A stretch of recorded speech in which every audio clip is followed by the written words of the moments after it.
कांग्रेस नेता दिग्विजय सिंह के बयानों पर सियासी तूफान आ गया है। इस बार चढ़ावा चोरी पर बोलते बोलते दिग्विजय सिंह कुछ ऐसा बोल गए कि संत समाज से लेकर बीजेपी तक का गुस्सा सातवें आसमान पर पहुंच गया है। सबसे पहले आपको हम ग्राफिक्स के जरिए दिखाते हैं कि दिग्विजय सिंह ने क्या कुछ कहा। अयोध्या के राम मंदिर में बिना कलश स्थापना के प्राण प्रतिष्ठा हुई है और राम की मूर्ति कभी काली नहीं बनती। राम जी की मूर्ति हमेशा सफेद बनती है। दक्षिण भारत में काली मूर्ति बनती है।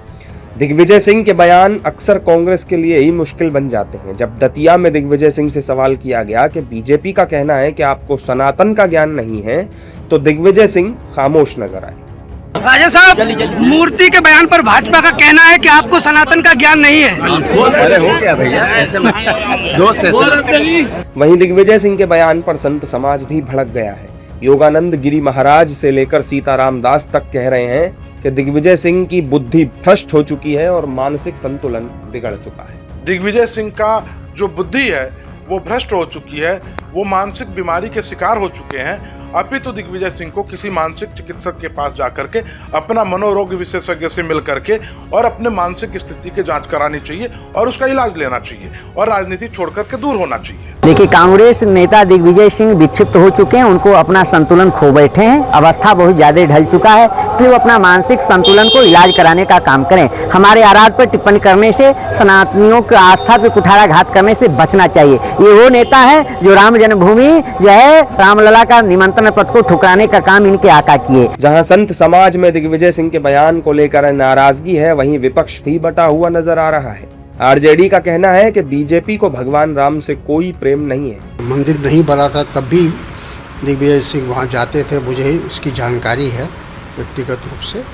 तो वैसे व्यक्ति को उसके द्वारा अगर ऐसी बात कही जाती है तो यकीनन उसके पीछे कुछ न कुछ तथ्य होगा। और जिन्होंने ये पाप किया है, पाप सिर्फ हमारे सनातन धर्म से नहीं किया है, पाप उन्होंने भगवान श्री राम की जन्मभूमि में किया है, तो उनको इसकी सज़ा मिलेगी। बस यही अपेक्षा है। किस वजह से हुआ, क्या पाप की सज़ा भुगतती हैं, क्या हो रहा है, किस वजह से हुआ, कलश बैठा नहीं बैठा, मैं इसमें बिल्कुल नहीं पढ़ना चाहूँगी, क्योंकि जहाँ भगवान श्री राम बसते हों, जहाँ भगवान श्री राम का जन्म हो, वो वैसे ही पावन भूमि होती है। भारतीय जनता पार्टी को भगवान राम से कोई प्रेम नहीं है। भगवान राम उनके एक आवरण उन्होंने बना लिया है और उसके आड़ में चंदा का धंधा कर लेते हैं, मर्यादा पर प्रहार हो जाता है। नहीं, मैं समझता हूं कि इन लोगों ने राम के नाम पर देश को धोखा दिया। विपक्ष के आरोपों पर बीजेपी ने भी तीखा पलटवार किया। क्या कहना है केंद्रीय राज्य मंत्री बीएल वर्मा का, सुनिए। देखिए, दंड तो दिग्विजय सिंह भोग रहे हैं, कांग्रेस भोग रही है, और मैं कहूँगा कि दिग्विजय सिंह जी के जिस तरह से बयान यदा कदा कभी आते हैं तो देश की जनता भी उनके बयानों को बहुत गंभीरता से लेती नहीं है।